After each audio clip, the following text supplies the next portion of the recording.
ഇതൊരു review video ഒന്നല്ല കേട്ടോ. ഞാൻ ഒരു പ്രൊജക്ടർ മേടിച്ചിട്ടുണ്ടായിരുന്നു. ഇത് അബുദാബിന്നാണ് ഞാൻ മേടിച്ചത്. അബുദാബി ഷാബിയെന്നാണ് ഞാൻ മേടിച്ചത് പ്രൊജക്ടർ. അപ്പോൾ നാട്ടിലേക്ക് വരുമ്പോഴേ ഞാനിങ്ങനെ ഒരു ടി വി കൊണ്ടുവരണം ആഗ്രഹിച്ചിട്ടുണ്ടായിരുന്നു.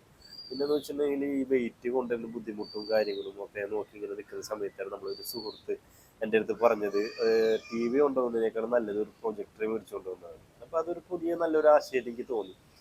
അപ്പോൾ ഞാൻ അവിടുന്ന് ഒരു ഷാബിയിൽ ഒരു പ്രൊജക്ടർ മേടിച്ചു. ഇത് എനിക്ക് ചെറിയൊരു പൈസ കിട്ടിയിട്ടാണ്. എനിക്ക് ഏകദേശം ഒരു 85 ദിറംസിനാണ് ഈ പ്രൊജക്ട് കിട്ടി.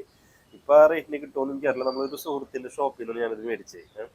അപ്പോൾ ഇത് വെച്ചിട്ടുണ്ടെങ്കിൽ നമുക്ക് ഏകദേശം ഒരു വലിയ ഒരു സിനിമ തിയേറ്ററിൽ നിന്ന് കാണുന്ന രീതിയിൽ നമുക്ക് ഈ പ്രൊജക്ടർ വെച്ച് കാണാൻ പറ്റും. പിന്നെ ചെറിയൊരു പ്രശ്നം എന്ന് പറയുന്നത് ഒരു ഇരുട്ട് റൂം ആണെങ്കിൽ നമുക്ക് നല്ല രീതിയിൽ അത് കാണാൻ കഴിയുള്ളൂ. അപ്പോൾ അതിനോടൊപ്പം തന്നെ നമ്മളൊരു ചെറിയ രീതിയിലുള്ള ഒരു മറ്റേ ബ്ലൂടൂത്ത് സ്പീക്കറും കൂടെ വെച്ചിട്ടുണ്ടെങ്കിൽ നല്ല രീതിയിൽ നമുക്കിത് കാണാൻ കഴിയും. പിന്നെന്ന് വെച്ചിട്ടുണ്ടെങ്കിൽ ഇത് വൈഫൈയുമായിട്ട് കണക്ട് ചെയ്യുന്നതിൻ്റെ പേരിൽ നമുക്ക് ഇത് മറ്റുള്ള രീതിയിൽ കമ്പ്യൂട്ടറായിട്ടോ അല്ലെങ്കിൽ മറ്റേ കണക്ട് ചെയ്യേണ്ട, ഡയറക്റ്റ് നമുക്ക് വൈഫൈയിൽ കണക്ട് ചെയ്ത് കാണാൻ പറ്റും. ഞാനിന്ന് നമ്മുടെ മുഖ്യമന്ത്രിയുടെ സത്യപ്രതിജ്ഞ ഈ പ്രൊജക്ടറുകൾ ഞാൻ കണ്ടത്. അപ്പോൾ നിങ്ങളിങ്ങനെ ടി വി കൊണ്ടുവരാൻ ആഗ്രഹിക്കുന്ന ആളുകളുണ്ടെങ്കിൽ ഇതുപോലുള്ള ഒരു പ്രൊജക്ടർ മേടിച്ചാൽ മതി. ഓക്കെ.